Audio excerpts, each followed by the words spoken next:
All right. Dan Spearin, giving this another try. Been technology has not been on our side, but before we get into something pretty heavy, I wanted to tell you how excited I am. I might get to see the Canucks play live to start on something a little lighter. Well, that's pretty amazing. So, are you a fan of this? Are you a fan of these said Canucks, like us as a people, or just the hockey team? Oh, the hockey team. Okay, just let's Yeah, be no, no, clear. no. Yeah. Vancouver Canucks are my third favorite hockey team in the NHL. It goes Pittsburgh Penguins, Nashville Predators, Vancouver Canucks, and when I lived in the Northwest, going to a Vancouver game was out of the question because it was such a big deal and it sold out so fast and blah blah Yeah. blah. So I Yeah. might get to see them in the States, and I am pretty excited about that. Well, that would be pretty amazing. The same thing happens here for Leafs fans. We go to Detroit, or people head to Buffalo because it's impossible to get tickets in Toronto. Right? Yeah. So, I good luck assume to you, you're and a Toronto sure guy, then I take it. we will accept you, and I'm sure you can blend in easily. Don't worry. So, you know, just bring up Nickelback, and you'll be fine. So, in regards to the shooting, I mean, let's start off just as basic as possible in like some of your initial reactions, what the climate was like in Canada. Because I know here in the States there was just a little bit of that whole, I kind of came up with the analogy where it's like Canada is like the calm older brother in a lot of ways, whereas the United States is like the temperamental younger sibling that always freaks out and always throws a tantrum and always acts violent. So when the older brother has like an act of violence, it's like, whoa, the older brother's acting out. That's crazy. And that was kind of, here in the States, we were all like, oh, geez, that up in Canada, wow. So what was it like for you, like being there? I think that the answer is sort of complicated. I think that the narrative of, especially within Canada, of sort of ho hum or Mayberry and how could this happen here is a bit more complicated than that. We've had a history in Canada with different kinds of violence. Obviously, everything going back to the FLQ crisis, which was more Quebec separatism and the extremism that came with that.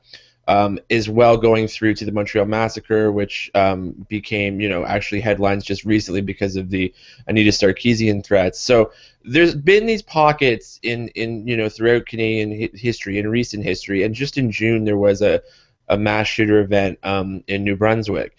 So we've seen a bit of this. So the idea that Canada is just sort of like, the friendliest person on earth is a lot of, there's validity to it because we definitely are America with our shootings, but it was a little bit more complicated, I think, than people let on. From a psychological standpoint, it was shocking, and I think just like we talk a lot on your show about media and imagery, and I think because it was a apartment building, and because there was a video from the Globe journalist from inside, and you heard all of the gunfire, I think that sort of put people into a bit of a state of shock because most Canadians, whether they have been to the capital, they obviously are very familiar with our apartment buildings in our capital. It's a very familiar site for fireworks in Canada Day and all of those things. So when this happens, because of the location, I think the reality of the situation seemed larger and seemed more threatening. Um, when we talk about the actual situation, a very mentally ill person, you know, shot somebody, killed somebody. It was terrible, but authorities immediately took the person down. So it is sort of that, like, one person um, can, of course, at all times really cause a lot of chaos, but in this situation, like, things were handled as well as they could have been under the extreme situation. Now, Canada, on the other hand, and how we deal with that is going to be interesting from a political standpoint. Well, then jumping right into this then, because I saw an article, I believe on the Huffington Post, where it kind of linked a parallel between the CBC's response to the shooting and kind of the Ebola kind of media mongering Right. outrage happening here in the States. And the whole message was, hey, USA media, take some notes. This is how you handle a crisis. And they really kind of applauded the CBC with the way they went about just keeping people posted, saying we're trying to find out more, and just kind of digging and being responsible, but kind of keeping that ethical lens open. Did you kind of would you share that sentiment, or what's your perspective? Being an actual insider. Yeah, like this is going back to, some of our previous conversations about Canada. I remember one of the first times I came on one programs you asked me about, media and how has Canada stayed out of that sort of crazy Fox News hyperbole and fear mongering and all that. And I said to you, it's because the public broadcaster is the sort of center, the eye of our hurricane when it comes to media. So what bothered me with that is twofold. On your hand, completely American media take note of the CBC. From our side of things, that got a lot of shares within Canada, and I was really against the patting on the back of media here because, and means no disrespect, but Fox News and American media is not my bar for journalism. Like, it just really isn't. There's a lot of different and great reporting within different organizations, but when we're speaking of cable news, when we're speaking in the states of how that system works, I'm 100% not using that as my bar for reporting or journalism or Yeah. No offense taken here. Believe me. right. So that's sort of, I think, the kind of the complicated narrative. Did CBC do a good job? Yes. But within Canada, I guess what I'm really getting at is the idea that it's somehow intrinsically within nations, like that somehow Canadians have better media just because we bleed maple syrup or something, is false. It's public versus private media. The government is funding the CBC. The CBC did not have to take a commercial break during that, nor do they have to worry about a spike in advertising as much. Now, in Canada, CBC is taking a lot of cuts, so when you see public broadcasters like the BBC is going through in Britain take on these cuts, they start to take on the form of more private broadcasters because they depend more and more on private funding and advertising dollars. So this is where I think the media becomes really problematic. And you saw, listen, I saw a lot of stuff in the States go viral. There was an Upworthy post that shared a broadcaster here who does editorials on our national news called Rex Murphy, and he did something that's got about 1.5 million views now. Just being like, I won't say the shooter's name. We should talk about Nathan Cyril, the corporal who was guarding the unknown soldier, and he was shot. And it was a fine piece within itself. But that same broadcaster we called out 2 months ago on Truth Mashup, a few months ago on Truth Mashup, for taking a look at the oil sands and standing up for them while taking money from the oil sands. So everything's a lot more complicated than it seems. Private media in Canada did the same, like Canada under attack and Canada terror. And there's a famous image that went around within Canadian Twitter from an organization called City News, and they had the Canadian Parliament with storm clouds over it. It's like Canada and terror. So it happened here too. You just saw the public broadcast and you saw the best possible. It'd be like looking at PBS, if you were Canadian and judging all of America's media on it. So, there is sort of that conversation I think wasn't had thoroughly. But on the whole, yeah, Canadian media isn't as crazy as cable news or how America's press has gone. I just wouldn't use it as my bar for journalism. Well, but before we signed on, you mentioned like some misinformation that had Sure. filtrated and stuff like that. What specifically were you referring to?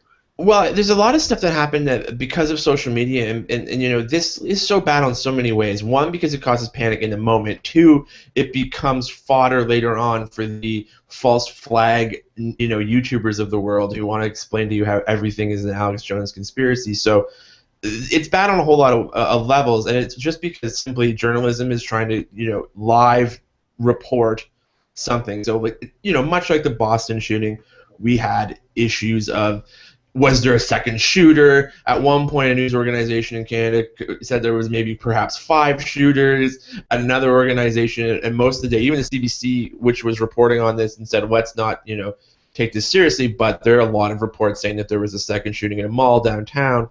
All of these things obviously became out to be true, false. We knew there's no second shooter. We know that there was no second event. We know that there was reports on Twitter from that eyewitnesses said the man was Aboriginal. Of course, that goes into a lot of Canadian racism that exists in our own country here.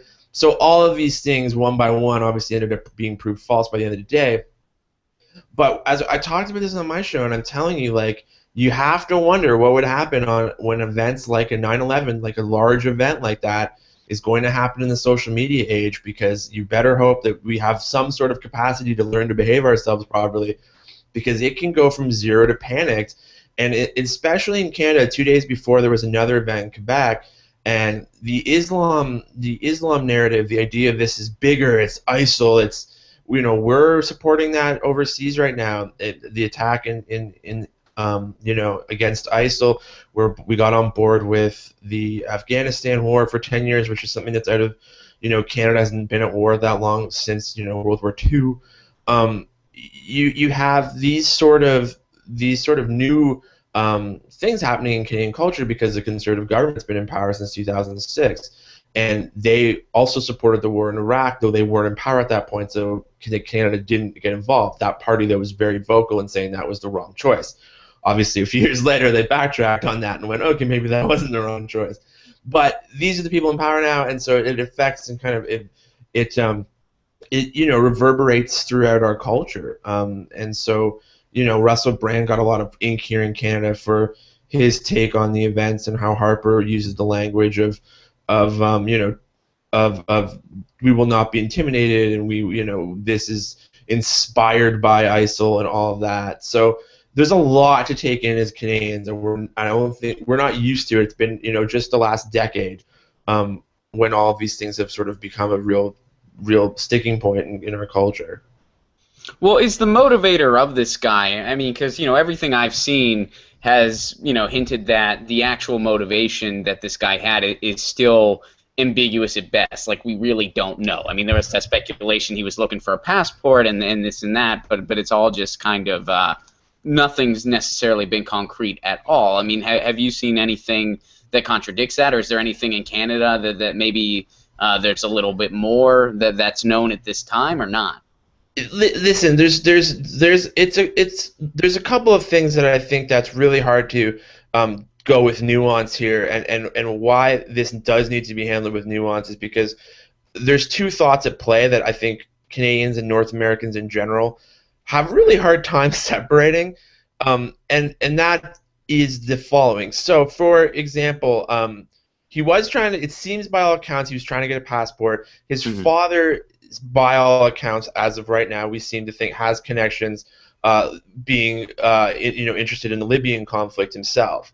The idea, of course, is, for those who don't know, Canada did take part in the airstrikes against Gaddafi. So Canada, once again, we can go root causes like Glenn Greenwald did 2 days, actually, ironically enough, before the shooting, and said, listen, Canada's culpable now on the world stage, and this is what's going, these things could possibly happen. Of course, they do. Now, that being said, in this specific case, are those things true? Yeah. But does this guy have a long history of mental illness? Yes.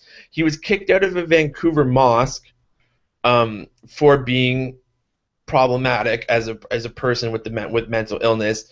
When he tried to buy the car, the Corolla that he drove up to the Ottawa grounds on, and proceeded to go through with the shooting, that car, the story of that family who bought that car, he bought it off the internet and had problems when the transfer happened, when they were trying to do the ownership transfer. He caused a giant fuss. So everywhere this man has been, there have been a lot of mental illness red flags. So, we could draw conclusions to, the vehicle that he used metaphorically maybe has, a little bit to do with the doctrine, but I don't personally think it did. I think it's a mental illness issue, and I just think that this man would have found something. He's very troubled. He has a very troubled past. He has substance abuse issues and mental illness issues. He's also living in a homeless shelter at the time this happened. Like, there's so many issues at play, and whether or not we want to have a really, really just specific conversation about, is this 6 degrees of something, maybe, if you really, really want to go deep in it. But the other two things are so prevalent in his life, mental illness and addiction, and a pattern is there, that to change the law for civil liberties, to go into that sort of actual, like, what we must act against ISIL or something, it's ridiculous. And we've handled this on our show by showing the media narratives of a lone shooter who was homeschooled in New Brunswick early. He was in the June shooter that I was speaking of earlier, and took out some RCMP officers, and basically in this town of New Brunswick, the whole town was put under house arrest because he was loose. It was a manhunt situation. And in that situation, the news handled it because he's a white man and he was somebody who listened to Megadeth. And but it was there's illness, mental illness, and he has 6 guns in his house. Yes, he was homeschooled and Christian, but it's all about mental illness, and we managed to handle it there. When it's the other side, when it's another religion, we seem to sort of go off the deep end a little bit and start worrying about, is it ISIL is a larger thing? There's no connection. Canadians also said one of the false reports early on was that the events in Canada, the 2 events in Canada were connected.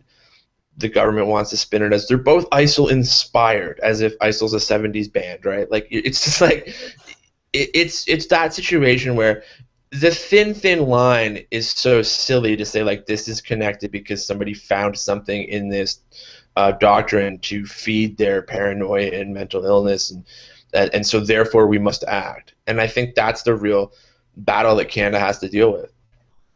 Well, what would you say is kind of the consensus amongst the populace then, at least in your opinion? I mean, I know you're not all over the country at all Sure. times, but you're in Toronto, and what is kind of like been the populace response there? I mean, do people support that government narrative, or are they kind of skeptical like yourself, or in between, or what's kind of the general take there?